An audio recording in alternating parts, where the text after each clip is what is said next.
ప్రభువును మహాదేవుడు రక్షకుడైన యేసు క్రీస్తు వారి అతి శ్రేష్టమైన నామానికి మహిమ కలుగును గాక. ఆమేన్. హల్లెలూయా, హల్లెలూయా, హల్లెలూయా. ఈ సమయంలో దేవుని వాక్యంలోకి వెళ్దాం. గడిచిన వారం మనం ఆయనకి పెట్టబడిన అనేక పేర్లలో ఒక నామమైన యెహోవా గోయెల్ అనే నామమును గురించి కొన్ని విషయాలు మనం ధ్యానం చేశాం. అనగా మన దేవుడు ఎవరై ఉన్నారంటే విమోచకుడై ఉన్నారు. ఎవరికి విమోచకుడు అంటే మనకి ఆయన విమోచకుడిగా ఉన్నాడు. మనల్ని విమోచించడానికి ఆయన తన ప్రాణమును తన రక్తమును వెలగా చెల్లించారు. మన జీవితంలో ప్రతి దానికి ఆయన వెలగా చెల్లించారు. అంతేకాదు ఆయన రూతు కొరకు బోయాజు నిలబడినట్లుగా మన కొరకు మన ప్రభు అయిన యేసు నిలబడే విమోచకుడిగా ఉన్నారు. హల్లెలూయా.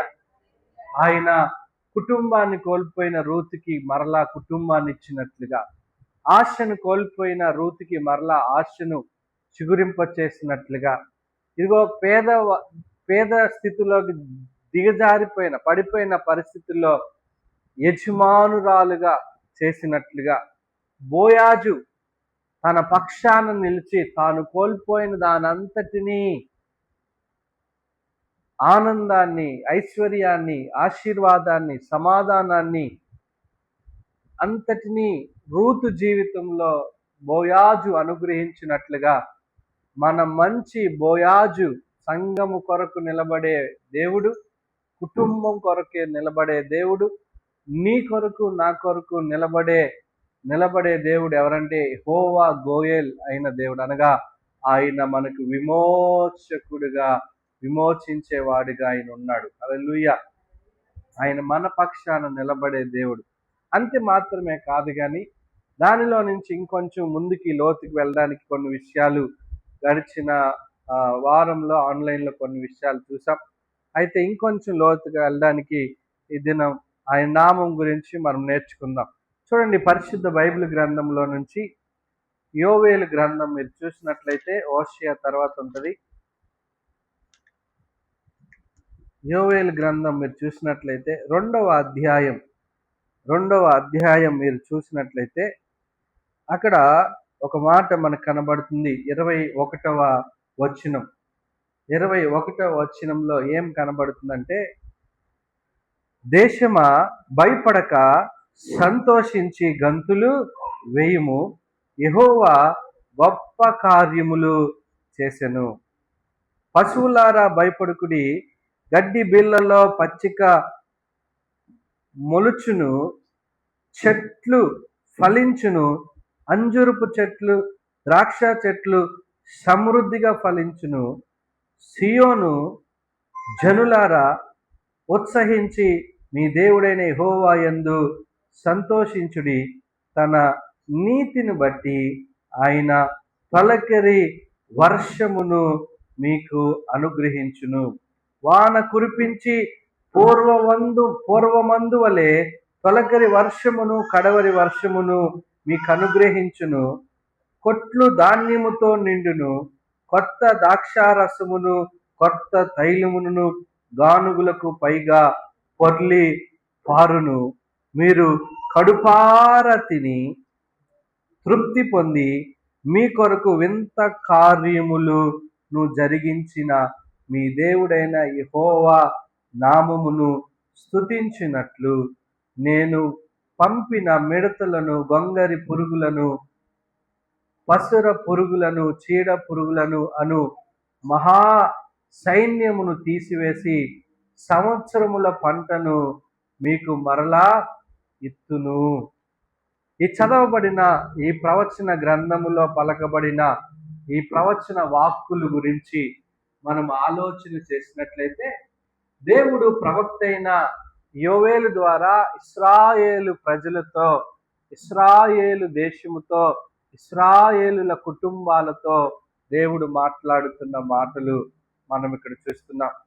ఈ మాటలు మాట్లాడడానికి ముందు ఏం జరిగింది అని మనం ఆలోచన చేసినట్లయితే, ఇశ్రాయేలు ప్రజల మీదకి గొప్ప విపత్తు వచ్చింది. చాలా జాగ్రత్తగా వినండి. ఇశ్రాయేలు దేశం మీదకి గొప్ప విపత్తు సంభవించింది. ఆ విపత్తుకి కారణం ఏంటంటే పురుగులు, మిడతలు, మిడతల దండు, గొంగరి పురుగులు, పసర పురుగులు, ఇవన్నీ ఏం చేసినాయి అంటే ఇశ్రాయేలులో ఒక్క ఆకు లేకుండా చేసాయి.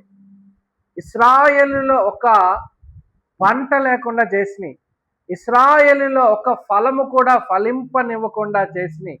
ఇవన్నీ కొన్ని లక్షల దండుగా ఆ దేశం మీద పడి ప్రతి చెట్టును తినివేసే, ప్రతి ఆకును తినివేసే, ప్రతి పంటను తినివేసే, ఏ పంట లేదు. అన్నీ ఎండిపోయిన పరిస్థితులు, అన్నీ వాడిపోయిన పరిస్థితులు, అన్నీ రాలిపోయిన పరిస్థితులు, అన్నీ పడిపోయిన పరిస్థితులు, అన్నీ దుఃఖకరమైన పరిస్థితులు ఇశ్రాయేలు దేశంలో సంభవించినాయి. మీరు చాలా జాగ్రత్తగా గమనించినట్లయితే పంట చేతికి రాకపోతే ఏమవుతుంది చెప్పండి? పంట పండించడానికి ఎంతో పెట్టుబడి పెడతారు. పెట్టుబడి పెట్టిన తర్వాత ఆ పంట చేతికి రాకపోతే ఏమవుతుంది? నష్టం జరుగుతుంది. ఎలాంటి నష్టం జరుగుతుందండి? ఆర్థికంగా నష్టపడతారు, కుటుంబంగా నష్టపోతారు, దేశవ్యాప్తంగా ఈ నష్టము పెరిగిపోయినట్లుగా మనం చూస్తున్నాం. పశువులకు కూడా వేయడానికి గడ్డి లేదు, పిల్లలకి పెట్టడానికి ఆహారం లేదు, కుటుంబంలో ఆకలి దప్పికలు పెరిగిపోయినాయి. అంతేకాదు దేవుని మందిరంలో అర్పణలు అర్పించడానికి ఎవరి దగ్గర అర్పణలు లేవు. ఇప్పుడు నేను దేవునికి ఏదైనా అర్పించాలంటే కొనుక్కుని వచ్చి అర్పించాలి. ఇప్పుడు కొనాలంటే నాకేం కావాలి? డబ్బు కావాలి. నాకు డబ్బు కావాలంటే నా పంట అమ్ముడుపోవాలి. ఇప్పుడు పంటే లేదు, డబ్బు ఎక్కడి నుంచి వస్తుంది? అర్థమవుతుందా మీకు? అంటే చాలా ఘోరంగా ఇశ్రాయేలు యొక్క పరిస్థితి అక్కడ మనకు కనబడుతుంది. భయంకరమైన కరువు ఆ దేశాన్ని కమ్మివేసినట్లుగా కనబడుతుంది. భయంకరమైన బాధలు ఆ ప్రజలు పడుతున్నట్టుగా కనపడుతుంది.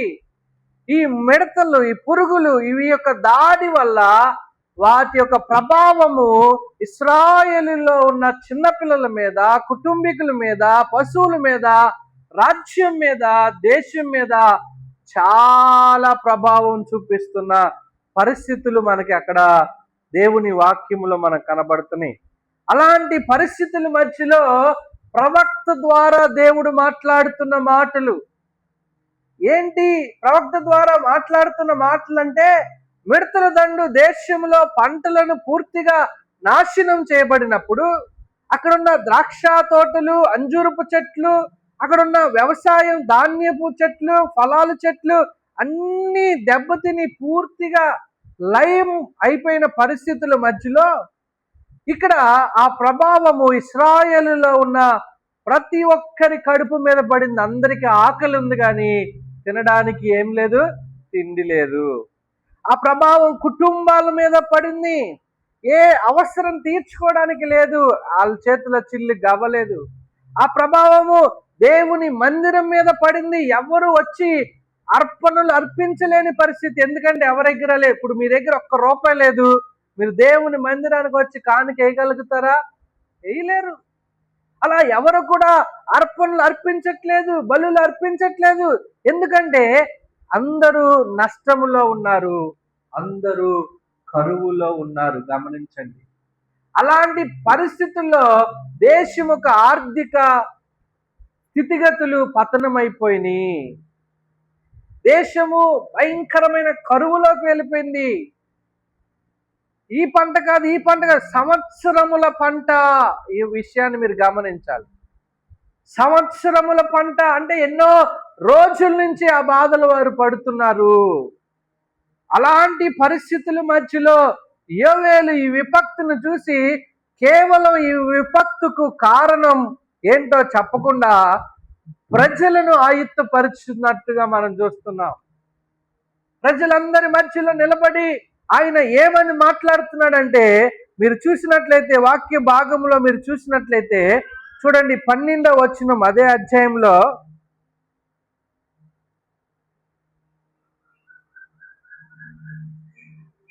పైనుంచి మీరు 1వ అధ్యాయం దగ్గర నుంచి మొత్తం మీరు చదివితే అక్కడ అనేకమైన విషయాలు మీకు కనబడతాయి. కానీ ఆ విషయాలన్నిటి మధ్యలో మీరు 1వ అధ్యాయం 12వ వచనంలో ఆయన చెబుతున్న కొన్ని మాటలు ఏంటంటే,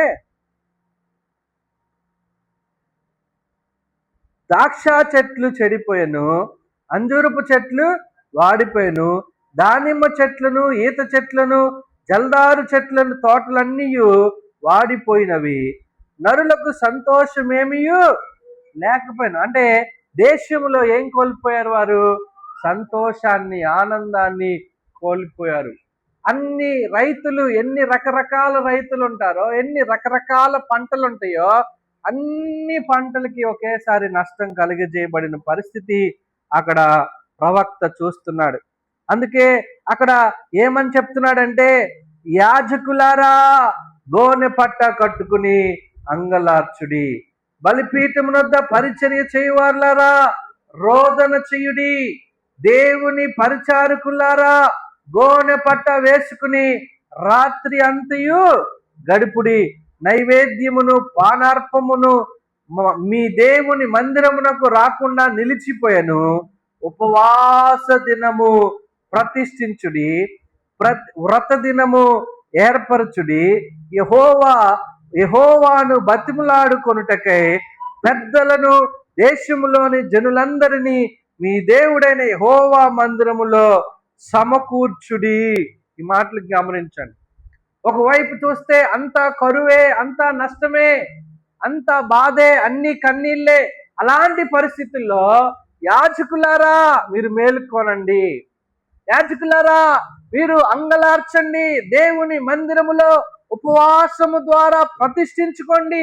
మీరు మాత్రమే కాదు, దేశములో ఉన్న పెద్దలు, కుటుంబాలని, అలాగే మనుషులందరినీ ఎక్కడ సమకూర్చమని చెప్పాలంటే దేవుని మందిరములో గడపడానికి వారిని సమకూర్చండి అని ఎవరు హెచ్చరిక చేస్తున్నారో తెలుసా?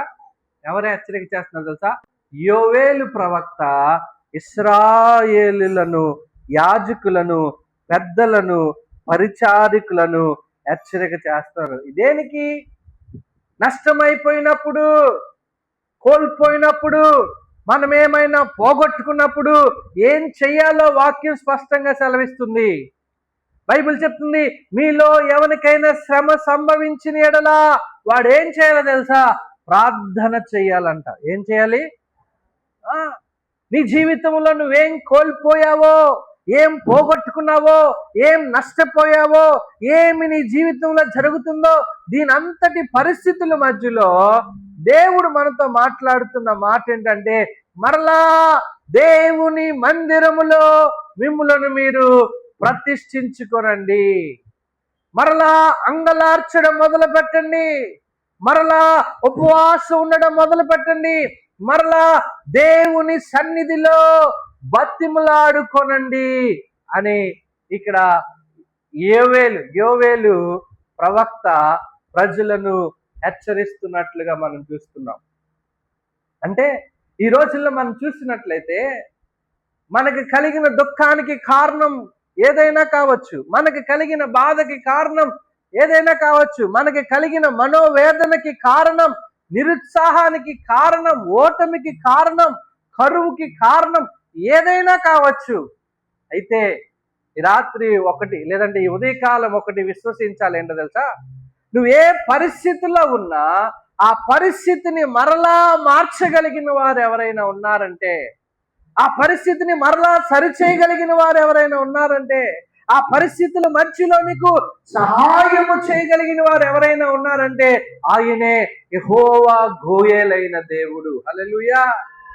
ఆయనే నీ విమోచకుడైన ప్రభువు గనుక, ఆయనే మరలా నీ జీవితంలో కార్యము చేయగలడు గనుక, మరలా సంతోషాన్ని ఇవ్వగలడు గనుక, మరలా నిన్ను ఫలభరితంగా మార్చగలడు గనుక ఆ ప్రజలతో చెప్తున్న మాట ఏంటంటే, మరలా దేవుని వైపు తిరగండి, మరలా ప్రార్థన చేయడం ప్రారంభించండి, మరలా ఏడవడం ప్రారంభించండి, మరలా అంగలార్చడం ప్రారంభించండి, మరలా ఉపవాసం ఉండడం ప్రారంభించండి, మరలా దేవుని మందిరంలోకి రావడానికి ప్రారంభించండి.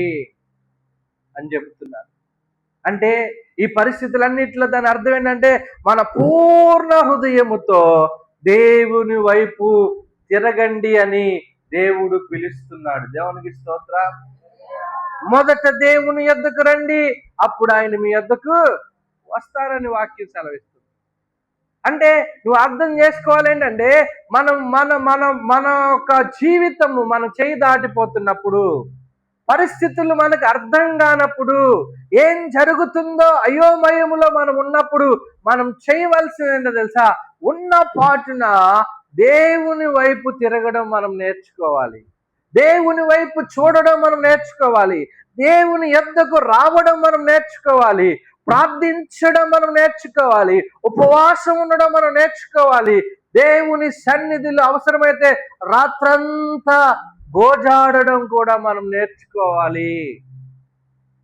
ఎందుకంటే సంవత్సరముల పంట నష్టమైపోయింది, సంవత్సరములకు ఆహారం నష్టమైపోయింది, కరువుల మీద కరువులు, రోగముల మీద రోగములు, బాధల మీద తర్వాత బాధలు, కష్టముల తర్వాత కష్టములు, ఇబ్బందుల తర్వాత ఇబ్బందులు, శ్రమల తర్వాత శ్రమలు, శోధనల తర్వాత శోధనలు. ఇటన్నిటి పరిస్థితుల మధ్యలో నువ్వు గ్యాప్ తీసుకోవాలి. దేని కొరకో తెలుసా? మరలా నీ జీవితాన్ని ప్రభువులో స్థిరపరచడానికి. దేవునికి స్తోత్రం. హల్లెలూయా, హల్లెలూయా. అక్కడి నుండి ఒక అద్భుతమైన మార్పు మొదలవుతుందని నువ్వు నమ్మాలి.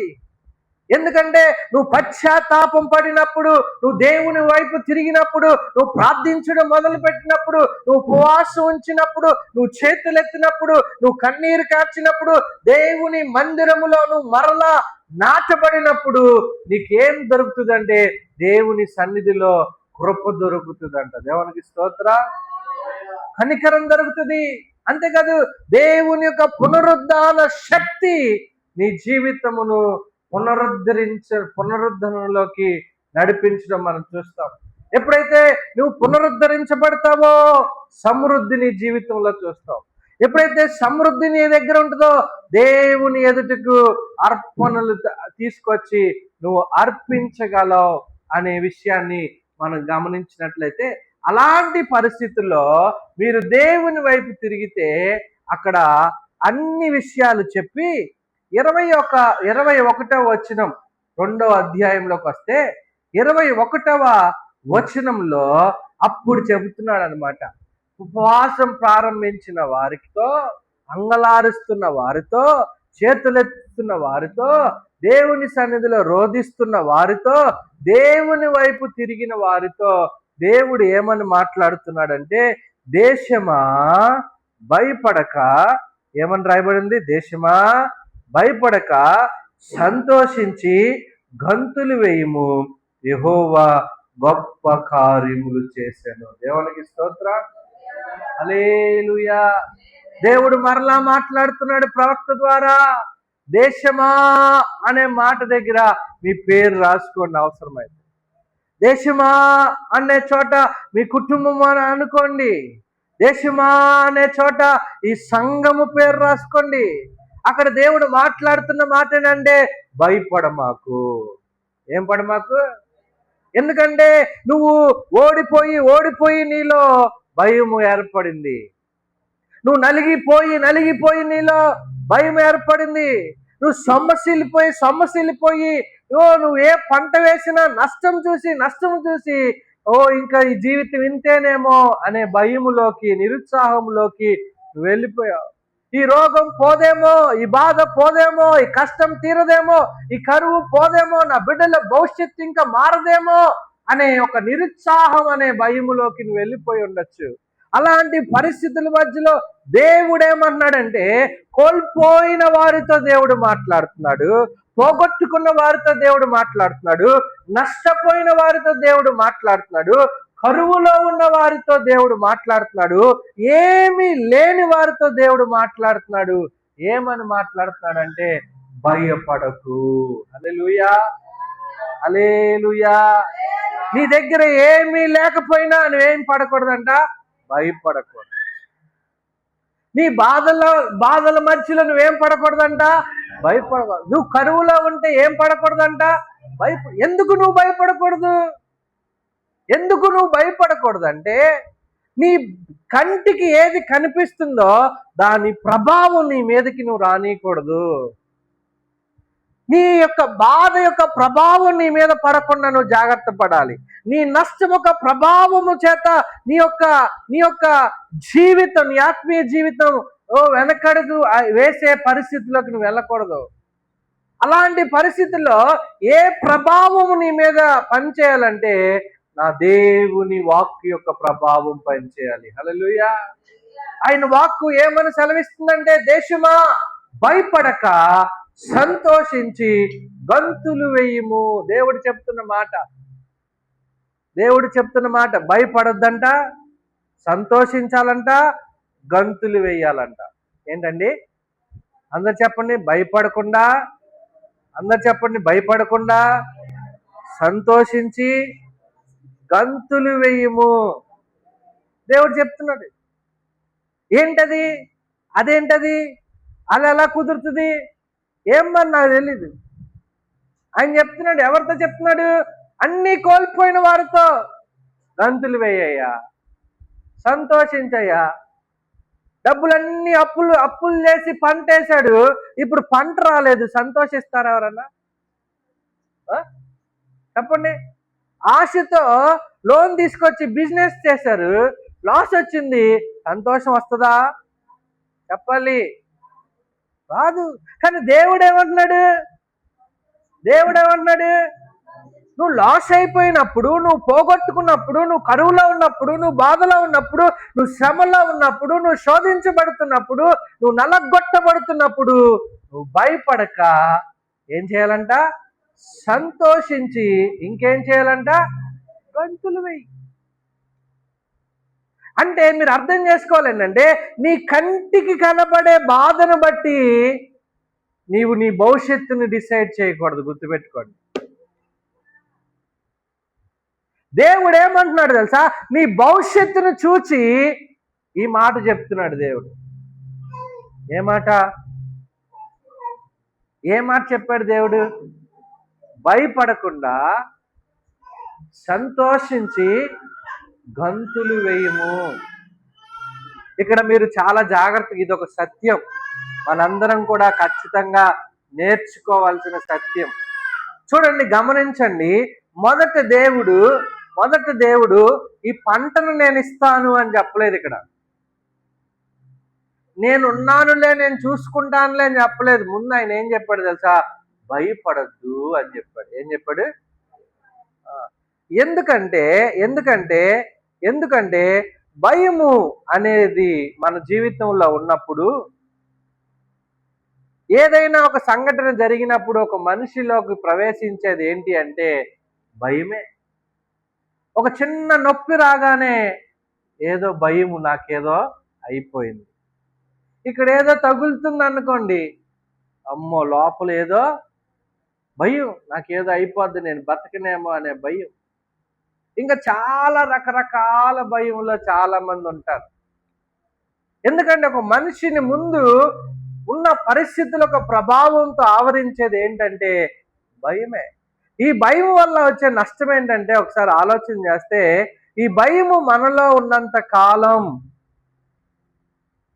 అది చాలా మన జీవితాన్ని డ్యామేజ్ చేస్తుంది. గుర్తుపెట్టుకోండి. ఎలాంటి డ్యామేజ్ చేస్తుంది అంటే, ఈ భయము మనతో ఉన్నప్పుడు దేవుడు నీ కొరకు తెరిచిన ఏ ద్వారమైనా సరే నువ్వు చూడలేవు. దేవుడు నీ కొరకు చేయాలనుకున్న ఏ అద్భుతాన్ని నువ్వు పొందలేవు. దేవుడు నీకు ఇవ్వాలనుకున్న సమాధానాన్ని నువ్వు అనుభవించలేవు. కారణం ఏంటంటే, నువ్వెందులో ఉన్నావంటే భయములో ఉన్నావు. ఎందులో ఉన్నావు? భయము అవిశ్వాసానికి సాదృశ్యంగా ఉంది, పిరికితనానికి సాదృశ్యంగా ఉంది. పిరికితనం దేవుడు ఇవ్వలేదంటే దాని అర్థం ఏంటంటే భయము దేవుడిచ్చింది కాదు. అవిశ్వాసం దేవుడు ఇవ్వలేదంటే అది దేవుడిచ్చింది కాదు. అందుకే దేవుడు ఏమన్నాడంటే భయపడకు.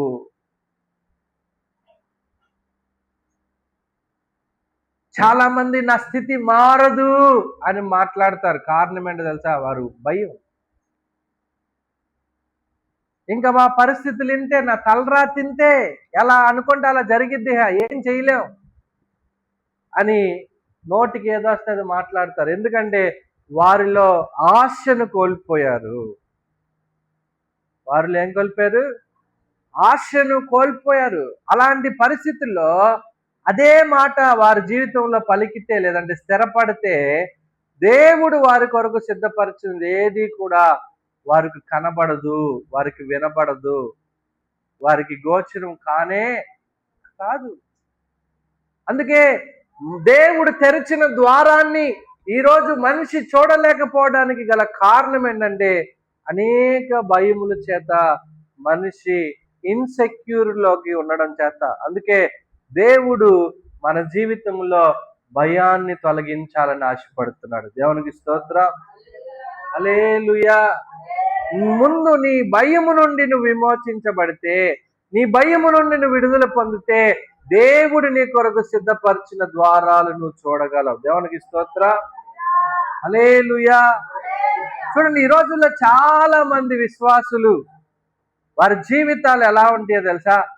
ప్రార్థన చేస్తారు, ఏదో ఒక పరిస్థితిలో కష్టంతోనో, బాధతోనో, ఇబ్బందితోనో ప్రార్థన చేస్తారు, ప్రార్థన చేయించుకుంటారు. కానీ వారిలో ఏముండదంటే, భయం ఉన్న వాళ్ళలో ఆశ ఉండదు. ఏముండదు? ఆశ ఉండదు. దేవుడు ఖచ్చితంగా కార్యాలు చేస్తాడనే ఆశ ఉండదు. అందుకే ఆయన చెప్తున్నాడు, భయపడకు, సంతోషించి గంతులు వెయ్యి, యెహోవా గొప్ప కార్యాలు చేస్తారు అనే వాక్యం సెలవిస్తుంది. ప్రార్థన ఉంటే సరిపోదు, ప్రార్థనతో నీ ఆశ చిగురించాలి. దేవుడు ఖచ్చితంగా కార్యం చేస్తాడని నువ్వు నమ్మాలి. హల్లెలూయా.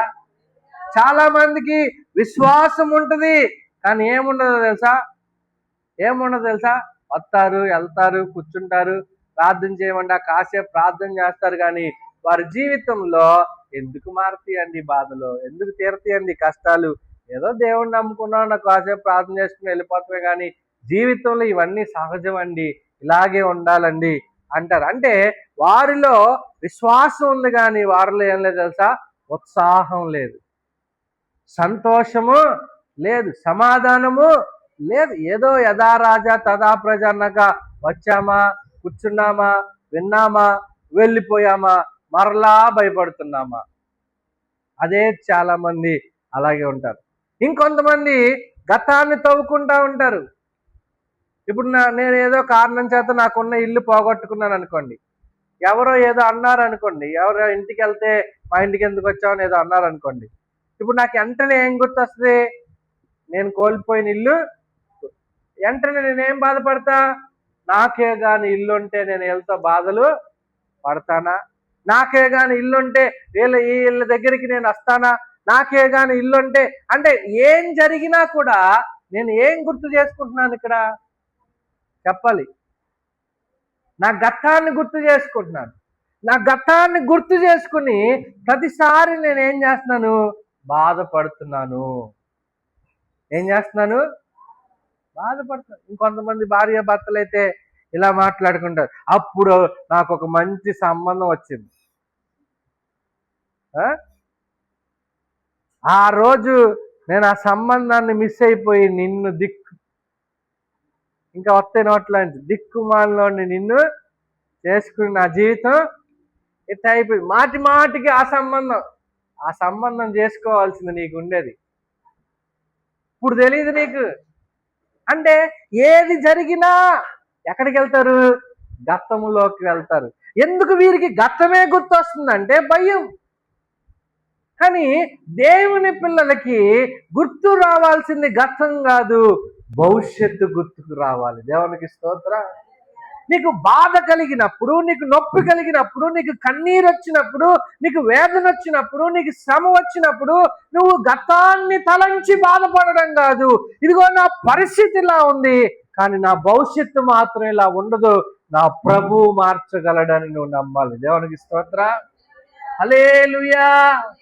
ఏంటి ఇంకా సెటిల్ అవ్వలేదా, ఇంకా సెటిల్ అవ్వలేదా, ఎప్పుడు సెటిల్ అవుతావు, గడ్డం వచ్చేసి మేసాలు వచ్చి ఇంకేంటి, ఇంకెందుకు పనికి రావా నువ్వు అని నీ యొక్క గతాన్ని చూసి అనేక మంది నవ్వచ్చు. నువ్వు దానిని బట్టి నువ్వు చూడకూడదు. నువ్వేం చూడాలి తెలుసా? నా పరిస్థితి ఇదైనా సరే నా భవిష్యత్తు మాత్రం అద్భుతంగా ఉంటది. ఎందుకంటే నా భవిష్యత్తు నా ప్రభువు చేతిలో ఉంది కనుక. హల్లెలూయా. అంటే నీ గతాన్ని బట్టి నువ్వు బాధపడకూడదు, నీ భవిష్యత్తును బట్టి నువ్వు సంతోషించాలి. నువ్వు ఎప్పుడు సంతోషించగలవు? నీలో ఉన్న భయము నుండి నువ్వు విడుదల పొందినప్పుడు. నువ్వు ఎప్పుడు ఉత్సహించగలవు? నీలో ఉన్న భయము నుండి నువ్వు విడుదల పొందగలవు. మొన్న మన మనోజ్ ఒక స్టేటస్ పెడితే చూసా. ఆయన వైఎస్ రాజశేఖర రెడ్డి గారి కుమారుడు వైఎస్ జగన్ని కలిశాడు. ఆయనకి తెలుసు రేపు ఆయన కలుస్తానని ఒక రోజు ముందే నీకు తెలుసు కదా. ఏ రోజు తెలుసు? అప్పుడు నీకు ఆనందం కలిగిందా లేదా? చెప్పాలి, కలిగిందా లేదా?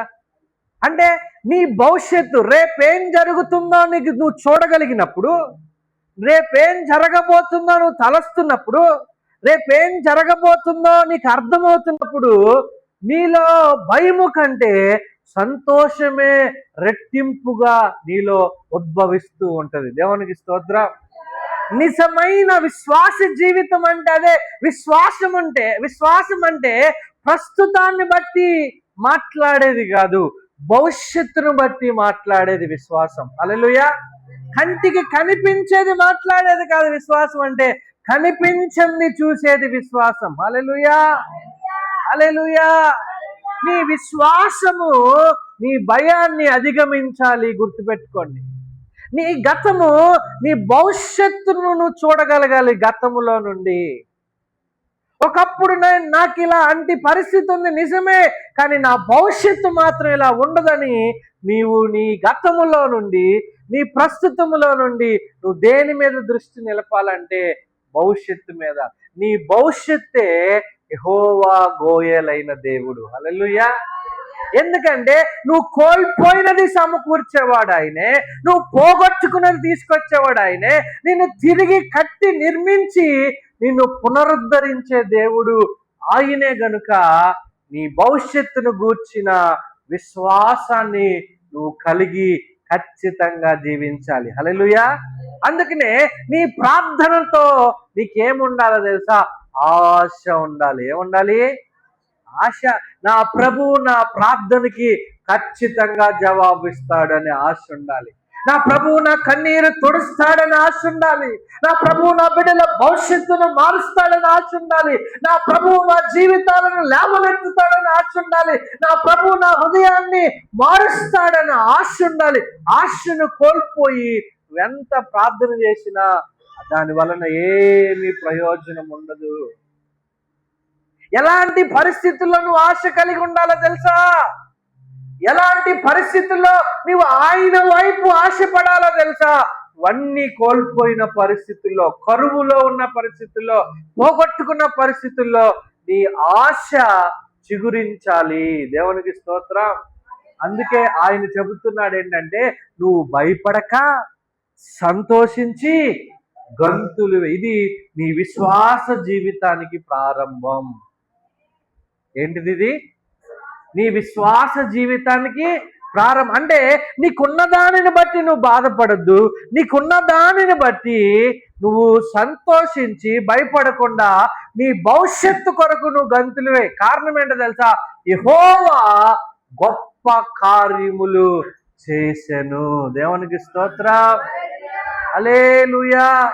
అంటే మనము ఆరాధించే దేవుడు ఎవరయ్యా అంటే ఆయన గొప్ప కార్యాలు చేసే దేవుడు. ఎవరైనా అందరు చెప్పండి. నిద్రపోతున్నారా? అందరు చెప్పండి. గొప్ప కార్యాలు చేసే దేవుడు. పక్కన వాళ్ళకి చెప్పండి, నా దేవుడు గొప్ప కార్యాలు చేస్తాడు. నిజమైతేనే చెప్పండి, నా దేవుడు గొప్ప కార్యాలు చేస్తాడు. అందుకనే ప్రార్థించే నాకు ఆశ ఉండాలి. హల్లెలూయా. విశ్వాసములో ఉన్న నాకు ఉత్సాహం ఉండాలి. గతములో నేను నష్టపోయి ఉండొచ్చు కానీ భవిష్యత్తును చూడగలిగిన వ్యక్తిగా నేను ఉండాలి. వాగ్దానము చాలా మందికి ఉంటది, కానీ నెరవేరుస్తాడనే ఆలోచనలో చాలా మంది ఉండరు. కాబట్టి వాగ్దానము ఖచ్చితంగా నెరవేరుతుంది అని చెప్పేవారిగా మనం మారాలి. అంటే దాని అర్థం ఏంటంటే ఈ పరిస్థితి చివరి అధ్యాయం కాదు. ఏంటండి? అపవాది చెప్తాడు అయిపోయింది నీ జీవితం, నువ్వు నువ్వు నువ్వు నువ్వు చెప్పాలి అవ్వనే అవ్వలేదు, అవనే అవలేదు, ఇది మారదు అని చెప్తాడు. ఇది ఖచ్చితంగా మారుద్ది అని అంటే దాని అర్థం ఏంటో తెలుసా? లోకానికి అతీతంగా దేవుని వాక్యం పనిచేస్తుంది. లోకము చీకటైతే దేవుని వాక్యం వెలుగై ఉన్నది, అతీతం వ్యతిరేకంగా పనిచేస్తుంది. లోకమంతా కూడా మరణమైతే ఆయన దానికి అతీతంగా ఆయన జీవము అయి ఉన్నారు. గమనించండి.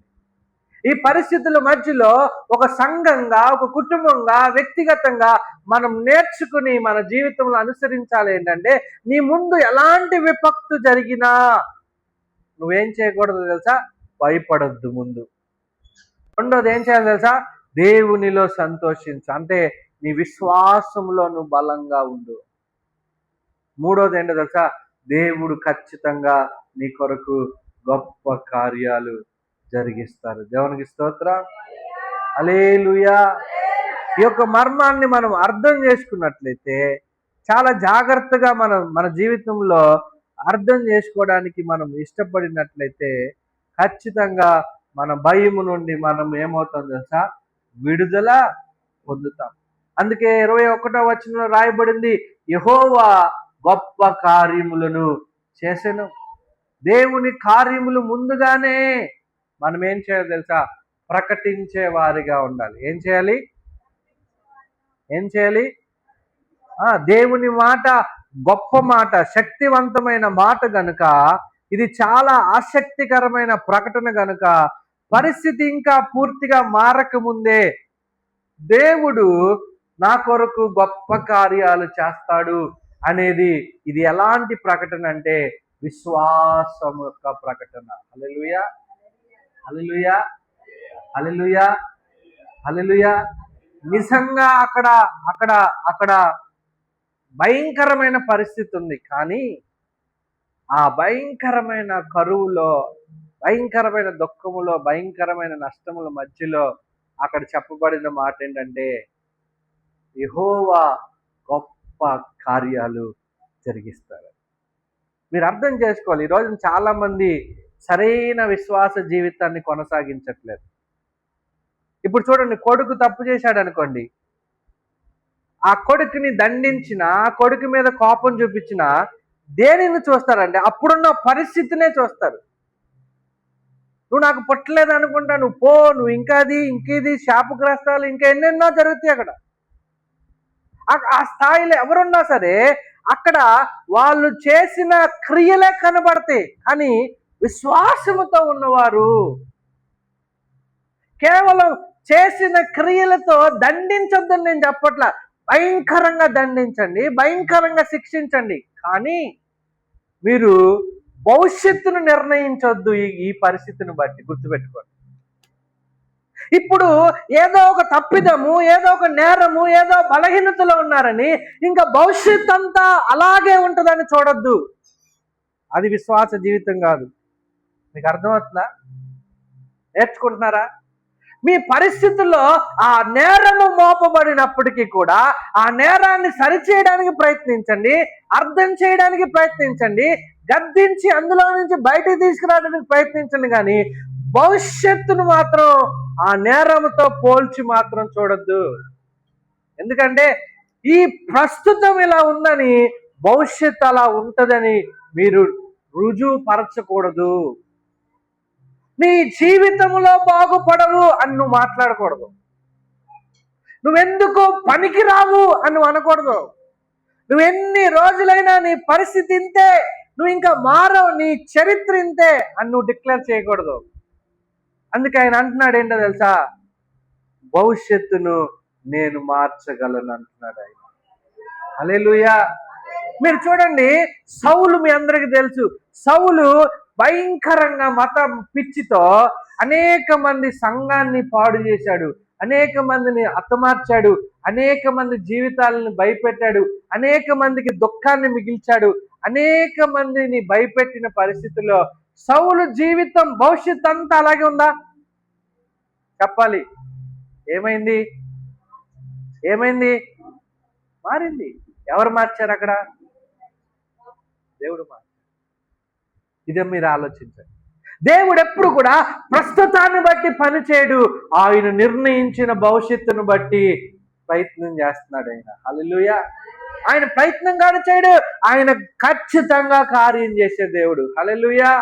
అందుకే ఆయన అన్నాడు, భయపడద్దు, సంతోషించు. అంటే కరువు వచ్చిందా? భయపడొద్దు, సంతోషించు, గంతులు వేయి. పాస్ అవ్వలేదా? భయపడొద్దు, సంతోషించి గంతులు వేయి. నష్టపోయావా? భయపడొద్దు, సంతోషించి గంతులు వేయి. ఇదేంటంటే నీ విశ్వాస క్రియ చూపిస్తుంది. అది నువ్వేం తెలియపరుస్తున్నావు అంటే, ప్రభువా నేను ఈ పరిస్థితిలో ఉన్నాను కానీ నా భవిష్యత్తులో మాత్రం ఇలా ఉండను, ఎందుకంటే నీవు దానిని మార్చగలవు. హల్లెలూయా. చెడిపోయిన దానిని నువ్వు మరలా బాగు చేయగలవు, మరలా సరి చేయగలవు, మరలా నిలబెట్టగలవు, మరలా కట్టగలవు, మరలా ఆశీర్వదించగలవు, ఎందుకంటే నువ్వు పునరుద్ధానుడైన దేవుడవు. హల్లెలూయా. ఎందుకంటే నువ్వు యెహోవా గోయేలైన దేవుడు, అనగా నువ్వు నన్ను విమోచించే దేవుడవు. దేవునికి స్తోత్రం. హల్లెలూయా. అందుకనే నీ విశ్వాసము చూచిన దానిని నువ్వు ఏం చేయకూడదు తెలుసా? మాట్లాడకూడదు. ఏం చేయకూడదు? చూసే దాన్ని బట్టి నువ్వేం చేయకూడదు? మాట్లాడకూడదు. మీరు చూడండి, దేవుడు భూమి ఆకాశాలు సృష్టించి చాలాసార్లు చెప్పారు మీకు, నిరాకారంగా శూన్యంగా మారిపోయింది. దేవుడు ఏం మాట్లాడాడు అక్కడ? వెలుగు కమ్మని పలికాడు. అది మాట్లాడాడు ఆయన. అంటే దాని అర్థం ఏంటి? అందరూ చీకటి నుంచి వస్తున్నారు, అందరూ నిరాకారమైన పరిస్థితిని చూస్తున్నారు, కానీ ఆయన ఏం చేయగలడో అది చూసి అక్కడ మాట్లాడడం మొదలు పెట్టాడు. దేవునికి స్తోత్ర. హల్లెలూయా. ఇప్పుడు విశ్వాసులు లోకస్తులకి మధ్య ఉండవలసిన తేడా ఏంటంటే, అందరూ మాట్లాడినట్టుగా నువ్వు మాట్లాడకూడదు, అందరూ చూచినట్లుగా నువ్వు చూడకూడదు, అందరూ ఆలోచించినట్లుగా నువ్వు ఆలోచించకూడదు. అందుకనే నీ మాటలు, నీ చూపు, నీ తలంపులు చాలా ప్రత్యేకమైనవి కనుక వాటిని చాలా భద్రంగా నువ్వు కాపాడుకోవాలి. హల్లెలూయా. హల్లెలూయా. అందుకనే నీ జీవితంలో ప్రస్తుతాన్ని బట్టి నువ్వు కృంగిపోవద్దు, భవిష్యత్తును బట్టి సంతోషించు. స్తోత్రం చెప్పండి. ప్రస్తుతాన్ని బట్టి నలిగిపోవద్దు. ప్రస్తుతం నీకున్న అనారోగ్యాన్ని బట్టి, ప్రస్తుతం నీకున్న అప్పులను బట్టి, ప్రస్తుతం నీకున్న బలహీనతలను బట్టి, ప్రస్తుతం నువ్వు ఎదుర్కొంటున్న పోరాటాలను బట్టి, ప్రస్తుతం నీకున్న గాయములు బట్టి, ప్రస్తుతాన్ని బట్టి నువ్వు కృంగిపోవద్దు, భవిష్యత్తును బట్టి. ఎందుకంటే దేవుడు గొప్ప కార్యములు చేయగలడు గనుక, చేస్తాడు గనుక దానిని బట్టి సంతోషించాలి. హల్లెలూయా. దానిని బట్టి ఆనందించాలి. అందుకని మీరు చూడండి, అబ్రహామును మీరు చూసినట్లయితే, అబ్రహాముకి పిల్లలు కలగక ముందే దేవుడు ఏమన్నాడు తెలుసా? అబ్రహాము పేరు అబ్రహాము అవుతుంది. అబ్రహాము అంటే అర్థం ఏంటో తెలుసా? జనములకు తండ్రి. కానీ ఒక్క కొడుకైనా ఉన్నాడు అప్పటికి? చెప్పండి. ఒక్క కొడుకు లేడు, కానీ దేవుడు ఏమని పిలుస్తున్నారు తెలుసా? జనములకు తండ్రి. అంటే అందరూ ప్రస్తుతాన్ని చూస్తున్నారు, దేవుడు అబ్రహాము ఒక భవిష్యత్తుని చూస్తున్నాడు. హల్లెలూయా. గట్టిగా స్తోత్రం చెప్పండి. దేవుడు ఏం చూస్తున్నాడు తెలుసా? నీ భవిష్యత్తుని చూస్తున్నాడు. దేవుడు నీ బిడ్డల భవిష్యత్తుని చూస్తున్నాడు. దేవుడు నీ కుటుంబం యొక్క భవిష్యత్తును చూస్తున్నాడు. దేవుడి సంఘం యొక్క భవిష్యత్తును చూస్తున్నాడు. ప్రస్తుతం మనకి ఏమీ లేకపోవచ్చు, ప్రస్తుతం మనం నలిగిపోతున్న పరిస్థితులు కావచ్చు, ప్రస్తుతం మనం అనేక అనారోగ్యాల చేత, బాధల చేత, కష్టముల చేత, భయముల చేత మనము అసలు నుంచోలేక, కూర్చోలేక, పడుకోలేక అల్లాడిపోతున్న పరిస్థితులు కావచ్చు. కానీ ఒక విషయం గుర్తుపెట్టుకోండి, నీ జీవితం ఎలాంటి దుస్థితిలో ఉన్నా ఈ దినం దేవుడు మాట్లాడుతున్న మాట ఏంటో తెలుసా? నీ భవిష్యత్తు అలాగుండదు. దేవునికి స్తోత్రం. అందుకే నువ్వు భయపడద్దు, నువ్వు సంతోషించు, నువ్వు గంతులు వేయి. జగన్ని కలుస్తానన్నప్పుడు ఒక గంతు వేసి ఉంటాడు. అరే నాకు చెప్పిన నేను వచ్చావని అనుకున్నా. నేను ఎవరికి చెప్పకుండా వెళ్ళిపోయాడు. అంటే చూడండి, ఆ ఆశ, అదృష్ట ఒక వ్యక్తిని కలవడానికి, భవిష్యత్తు రేపు అలా ఉండబోతున్న దానికి మంచి షర్టు కొన్నాడు కొత్తదే, బాగానే ఖర్చు పెట్టినట్టున్నాడు ఆ ఒక్క రోజు కోసం. అంటే ఏంటి? భవిష్యత్తు నీకు అర్థమైనప్పుడు నీ జీవితం వేరే లెవెల్లో ఉంటుంది. హల్లెలూయా, హల్లెలూయా. అందుకనే విశ్వాసుల యొక్క విశ్వాసము దేని మీద ఉండాలి తెలుసా? భవిష్యత్తు మీద ఉండాలి. హల్లెలూయా, హల్లెలూయా. ఏంటి ఇటే వినపడుతుంది, ఇటు వినపడట్లా? గట్టిగా స్తోత్రం చెప్పండి. అబ్రహాము అయినప్పుడు అక్కడ ఏమీ లేదు, కానీ దేవుడు అదే పలకమన్నాడు. ఒకరోజు జనములకు తండ్రి అయిపోయాడు. దావీదు సింహాసనం ఇవ్వకముందే దేవుడేమన్నాడు తెలుసా? ఇశ్రాయేలుకి నువ్వే రాజు అని అభిషేకం చేశాడు. ఏమీ లేనప్పుడు అభిషేకించాడు, అంటే భవిష్యత్తును చూపించేశాడు.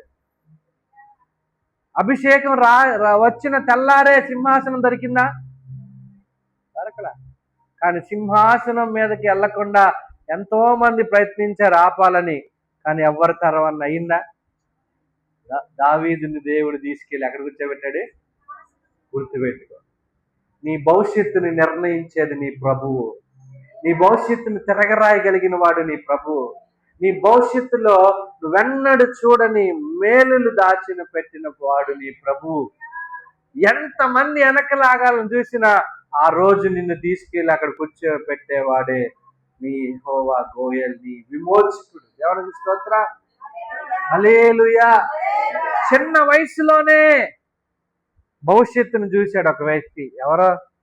యోసేపు. చిన్నప్పుడే దర్శించబడ్డాడు, దర్శనాన్ని చూశాడు. అన్ని రోజులు ఆ భవిష్యత్తునే చూడడం మొదలెట్టాడు. గుంటలో వేసిన భవిష్యత్తుని మర్చిపోలేదు, నేరం మోపిన భవిష్యత్తుని మర్చిపోలేదు, చెరసాల్లో వేసిన భవిష్యత్తుని మర్చిపోలేదు. చివరికి ఆ భవిష్యత్తుని దేవుడు అద్భుతంగా యోసేపు జీవితంలో అనుగ్రహించాడు. దేవునికి స్తోత్రం, హల్లెలూయా. అందుకే సంఘముగా, కుటుంబంగా మనం ఏ పరిస్థితిలో ఉన్నా పరిస్థితిని చూసి మాట్లాడొద్దు. ఏంటండి? పరిస్థితిని బట్టి మీరు మాట్లాడొద్దు. దేవుడు ఇక్కడ పరిస్థితిని బట్టి మాట్లాడలేదు. ఇదిగో యెహోవా గొప్ప కార్యాలు చేస్తాడు అని మాట్లాడుతున్నాడు. ఇదిగో మీరు భయపడొద్దు, సంతోషించండి, గంతులు వేయండి అని మాట్లాడుతున్నారు. నువ్వు కూడా అదే నేర్చుకోవాలి. హల్లెలూయా, హల్లెలూయా. 24 గంటలు నాకు బాగోలేదు. నువ్వేం మాట్లాడుతున్నావు? ప్రస్తుతాన్ని మాట్లాడుతున్నావు. 24 గంటలు నాకు కలిసి రావట్లేదు. మా ఇంట్లో సమాధానం లేదు, మాకు సంతోషం లేదు, నాకు మా ఆయనకి పడట్లేదు, రోజు గొడవలే. ఏం మాట్లాడుతున్నాం మనం? ఏంటో జీవితం అర్థం కావట్లేదు. ఎందుకు బతుకున్నానో తెలియదు, ఎందుకు చర్చికి వెళ్ళి ఏం చేస్తున్నాం, ఏమిచ్చాడు దేవుడు? ఏం మాట్లాడుతున్నాం మనం? నాకేందుకు ఇన్ని కష్టాలు, నాకేందుకు ఇన్ని బాధలు, నాకేందుకు ఇన్ని కన్నీళ్ళు, నేనే పాపం చేశాను? ఏం మాట్లాడుతున్నాం? నాకు షుగర్ ఉంది. కానీ ఏం మాట్లాడాలి తెలుసా? ఈ భవిష్యత్తును మాట్లాడాలి. హల్లెలూయా. మీకు తెలుసా, మీరు చేయగలిగితే ఒక అద్దం ముందుకెళ్ళండి. మిమ్మల్ని చూడండి, మీ భవిష్యత్తును ఆలోచించండి. నువ్వు చెప్పు, దేవుడు నీ కొరకు గొప్ప కార్యాలు చేస్తాడు. నీ బిడ్డల దగ్గరికి వెళ్ళి చెప్పు, దేవుడు నీ కొరకు గొప్ప కార్యాలు చేస్తాడు. నీ ఉద్యోగములను చెప్పు, దేవుడి ఉద్యోగంలో నా కొరకు గొప్ప కార్యం చేస్తాడు. భవిష్యత్తు ఆయన చేతిలో ఉందండి. భవిష్యత్తు ఆయన చేతిలో ఉంది. ఆయన ఏమైనా చేయగలడు, కథ మొత్తము మార్చగలడు. దేవునికి స్తోత్రం. భవిష్యత్తు ఆయన చేతిలో ఉన్నప్పుడు నువ్వు గొప్ప కార్యాలు చేస్తాడని పలికినప్పుడు దేవుడు చేయకుండా ఉండడు. హల్లెలూయా, హల్లెలూయా, హల్లెలూయా. అది చెప్పాలి తప్ప ఈరోజున చాలా మంది పిల్లలు మార్కులు తక్కువ వచ్చినాయని, అవి తక్కువ వచ్చినాయని, ఒక సబ్జెక్టు ఆగిపోయిందని ఏం చేస్తున్నారు తెలుసా? ఏదో కోల్పోయానేమో అని చెప్పి ఆత్మహత్యలు చేసుకుని చచ్చిపోతున్నారు. అంటే వారు ప్రస్తుతాన్ని బట్టి దేనిని చూశారు తెలుసా? మరణాన్ని చూశారు. వారు ఏం చూడలేకపోయారు తెలుసా? ఒక సబ్జెక్ట్ పోయినా భవిష్యత్తు ఇది కాదు అని వారి భవిష్యత్తులో తొంగి చూసుంటే వారు మరణించే వాళ్ళు కాదు. కారణం ఏంటో తెలుసా? సాతానుడు అనేక మందిని ఏం చేస్తున్నాడు తెలుసా? ట్రాప్ చేస్తున్నాడు. భవిష్యత్తును చూడనివ్వకుండా ఏం చేస్తున్నాడు? ట్రాప్ చేస్తున్నాడు. ఒక విషయం నేను చెప్తాను బైబిల్ని ఆధారం చేసుకుని. ఏంటి ఆ విషయం అంటే, అపవాదికి లేదంటే శత్రువుకి, సాతానుడికి, దయ్యానికి మనలను నాశనం చేసే అధికారం లేదు. వాడు తల్లకిందులు తపస్సు చేసినా వాడు మనలను నాశనము చేయలేడు. కానీ వాడు ఏం చేస్తాడు తెలుసా? మైండ్ గేమ్ ఆడతాడు. ఏం చేస్తాడు తెలుసా? మైండ్ గేమ్ ఆడతాడు. ఏంటో తెలుసా? నీ ద్వారా, నీ చేత నువ్వే నాశనం అయిపోయేటట్టు చేస్తాడు. వాడు నిన్ను నాశనం చేయలేడు, కానీ నీ మైండ్తో ఆడుకుని నిన్ను నీ చేతే. ఎలాగంటే ఆ మధ్యలో ఒక గేమ్ వచ్చింది, బ్లూ వేయలేదో, అందులో మనుషులను ట్రాప్ చేసి కొన్ని ఛాలెంజ్లు ఇచ్చి, ఆ ఛాలెంజ్లు చేపించి, ఫస్ట్ చిన్న చిన్న ఛాలెంజ్లు ఇచ్చి అవి చేపించి చివరికి వాళ్ళని ఎక్కడికి తీసుకెళ్ళేవాళ్ళంటే మరణానికి తీసుకెళ్ళి, ఆ బిల్డింగ్ మీద నుంచి దూకే, ఇదిగో నీ పేక కోసేసుకో, నీ చెయ్యి కోసేసుకో, పలానా చోటకి వెళ్ళి నువ్వు ఉరివేసుకో, ఇలా అని ఇచ్చి చివరికి వాళ్ళని ఎందులోకి తీసుకెళ్ళేవాళ్ళంటే మరణంలోకి తీసుకెళ్ళడం వలన చాలా మంది, కొన్ని వందల మంది పిల్లలు, చిన్న చిన్న పిల్లలు, యవన పిల్లలు చనిపోయారు. ఆ తర్వాత న్యూస్ బయటకు వచ్చిన తర్వాత ఆ గేమ్ని బ్యాన్ చేయడం మనందరికి తెలుసు. ఇలాగే సాతానుడు కూడా అందరినీ వాడు ఉచ్చులోకి లాగుతాడు. ఏదో ఒక ఫెయిల్యూర్, లవ్ ఫెయిల్యూరో, చదువులో ఫెయిల్యూరో, ఏమనుకుంటారు తెలుసా? నీ జీవితం అంతా ఫెయిల్యూరే, నువ్వెందుకు బ్రతకడం అంటే వాడు నీకు ఒక అబద్ధం చెప్తాడు. నీ జీవితం అంతా ఫెయిల్యూరే, నువ్వెందుకు బ్రతకడం, నువ్వు చచ్చిపో. ఇప్పుడు ఆడు చెప్పింది అవును, ఆమేన్, నా జీవితమే వేస్ట్, నా జీవితంలో ఏది మంచి జరగలేదు, మరణమే మంచిది అని ఈ రోజున చాలా మంది ఎక్కడికి వెళ్ళిపోతున్నారు తెలుసా? మరణంలోకి దిగిపోతున్నారు. కానీ నీ విశ్వాసం మృతమైనది కాదు, నీ విశ్వాసం జీవమై ఉన్నది. దేవునికి స్తోత్రం. వాడు నీ చెవులోకి వచ్చి మాట్లాడుతున్నప్పుడు నీ పరిస్థితి మారదు, నీ జీవితం వింతే, నీ రోగం పోదు, నీ బాధ పోదు, నువ్వు ఆశీర్వదించబడవు, నువ్వు వర్ధిల్లో, నీకెవ్వరూ లేరు, నీ పక్షాన్ని ఎవరు నిలబడరు, ఎన్ని మాట్లాడుతున్నప్పుడు నువ్వేం మాట్లాడాలి తెలుసా? ఏం మాట్లాడదు తెలుసా? నీ మాటలకి నేను ఏకీభవించును, నా దేవుడు నా కొరకు, నా భవిష్యత్తు కొరకు గొప్ప కార్యాలు చేస్తాడు అని నేను నమ్ముతున్నానని ప్రకటించాలి. హల్లెలూయా. అదే ప్రకటించాడు ఎవరో తెలుసా? యోబు. ఏమని ప్రకటించాడు తెలుసా? నా విమోచకుడు సజీవుడు. ఏంటంట? నా విమోచకుడు అంటే ఏంటి? నన్ను విమోచించిన వాడు బ్రతికే ఉన్నాడు. నాకు బిడ్డల్ని ఇచ్చింది ఎవరు? ఆయనే. నాకు ఆస్తిని ఇచ్చింది ఎవరు? ఆయనే. నాకు కుటుంబాన్ని ఇచ్చింది ఎవరు? ఆయనే నాకు పేరు ప్రఖ్యాతులు ఇచ్చింది ఎవరు? ఆయన. జాగ్రత్తగా ఉండండి. యోబు పరిస్థితి మీరు చూడండి. ఇప్పుడు బిడ్డలు పోయారు, ఆస్తి పోయింది, కుటుంబం పోయింది, ఇల్లు పోయింది, సంపద పోయింది, అనారోగ్యం వచ్చింది, అన్నీ వచ్చినాయి, అన్నీ పోగొట్టుకున్నా. కానీ నాకిచ్చిన వాడు ఉన్నాడా లేదా? అర్థమవుతుందా? నీకు అర్థమవుతుందా? ఇవన్నీ నాలో నా దగ్గర నుంచి సాతానుడు లాగేసుకున్నాడు. కానీ ఇవన్నీ నాకు ఇచ్చిన విమోచకుడు ఉన్నాడు కదా, ఆయన సజీవుడుగానే ఉన్నాడు. దేవునికి స్తోత్ర. అంటే దాని అర్థం ఏంటి? సజీవుడైన నా విమోచకుడు మరలా నాకు ఇవన్నీ ఇస్తాడు అని అర్థం. దేవునికి స్తోత్ర. నీకు అర్థం కాల, ఇటు వాళ్ళకి అర్థమైంది, ఇటు వాళ్ళకి అర్థం కావట్లా. ఎక్కడ ఉండి ఆవలిస్తున్నారు. ఇప్పుడు మీ ఇంట్లో బొలుపు పోయింది. బొలుపు అన్నా తెలుసా అమ్మా మీకు? బొలుపు తెలుసా? వెలుగుతుంది, ఇక్కడ లైట్ వచ్చింది చూసారా, ఇదే బల్బు. ఇప్పుడు బల్బు ఫిలమెంట్ రాలిపోయి ఇప్పుడు ఏమైపోయిందంటే ఎలగట్ల. ఆ బల్బు దగ్గర కూర్చుని, బల్బు ఎందుకు ఆరిపోయావమ్మా బల్బు అని ఏడుస్తా కూర్చుంటారా? కొట్టుకెళ్ళి ఇంకో బల్బు తీసుకొచ్చి పెట్టుకుంటారా? అదన్నా చెప్పండి అర్థమైతే.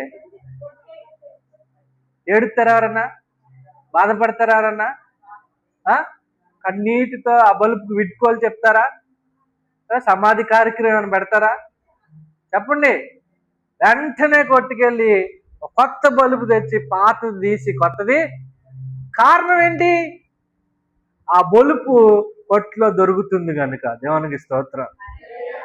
హల్లెలూయా. అంటే దాని అర్థం ఏంటంటే నేను కోల్పోవడం నిజమే, నేను పోగొట్టుకోవడం నిజమే, నేను నష్టమైపోవడం నిజమే. కానీ నేను ఏడవను, నేను దుఃఖపడను, నేను భయపడను. ఎందుకంటే ఇవన్నీ మరలా నాకు ఇవ్వగలిగిన ఒక కొట్టు ఉంది. అది దేవుని సన్నిధి. దేవునికి స్తోత్రం. ఒక ఆయన ఉన్నాడు, ఆయన సజీవుడై ఉన్నాడు. ఆయన మరలా ఆ స్థాయిలో, ఆ స్థానంలో ఇంకొకటి పెడతాడు. దేవునికి స్తోత్రం. హల్లెలూయా. ఇప్పుడు మీరు చూడండి, ఇప్పుడు బొలుపు పోయింది, ఇప్పుడు బొలుపు కొందామని కొట్లోకి వెళ్ళారు. కొట్లో ఒక బోర్డు పెట్టారు, ఒక బొలుపు కొంటే ఇంకోటి ఫ్రీ. ఇప్పుడు మీ మనసు ఎలా ఉంటది? అరే భలే దొరికింది ఛాన్స్. ఒకటే పోయింది, ఎన్ని వచ్చినాయి? నిజమైన విశ్వాసం అలాగుంటది. కోల్పోయిన దానిని బట్టి బాధపడని యోబు జీవితంలో పోగొట్టుకున్న దానికంటే, కోల్పోయిన దానికంటే రెండంతల ఆశీర్వాదము యోబు జీవితంలో దేవుడిచ్చాడు. దేవునికి స్తోత్రం. ఎందుకంటే సమకూర్చేవాడు సజీవుడు గనుక. హల్లెలూయా. కార్యములు చేయగలిగిన వాడు సజీవుడు గనుక, ఆయన నా విమోచకుడు గనుక ఆయన మరలా నాకు ఇస్తాడు. దేవునికి స్తోత్రం. అందుకునే నువ్వు చెప్పాలి విశ్వాసంతో. ఏం చెప్పాలంటే, నేను ఓడిపోయాను నిజమే, కానీ మరలా నాకు విజయం నా ప్రభువు ఇస్తాడు. దేవునికి స్తోత్రం. హల్లెలూయా. నువ్వు పడిపోయిన ప్రతిసారి, నువ్వు బలహీనమైన ప్రతిసారి, నువ్వు నష్టమైపోయిన ప్రతిసారి నువ్వు విశ్వాసముతో మాట్లాడాలి. ఏం చేయాలి? ఏం చేయాలి? విశ్వాసముతో మాట్లాడాలి. విశ్వాసముతో మాట్లాడాలి. ఏమని మాట్లాడాలి తెలుసా? యెహోవా నా కొరకు గొప్ప కార్యాలు చేస్తాడు. హల్లెలూయా. మిగిలింది వచ్చే వారం మనం చూద్దాం. లేచి నిలబడదాం. దేవుడి మాటలు దీవించును గాక. మనం లేచి నిలబడదాం. దేవుడు మన జీవితంలో, మన భవిష్యత్తులో ఆయన చేయబోతున్న కార్యములకు గూర్చి విశ్వాసముతో ప్రార్థన చేద్దాం.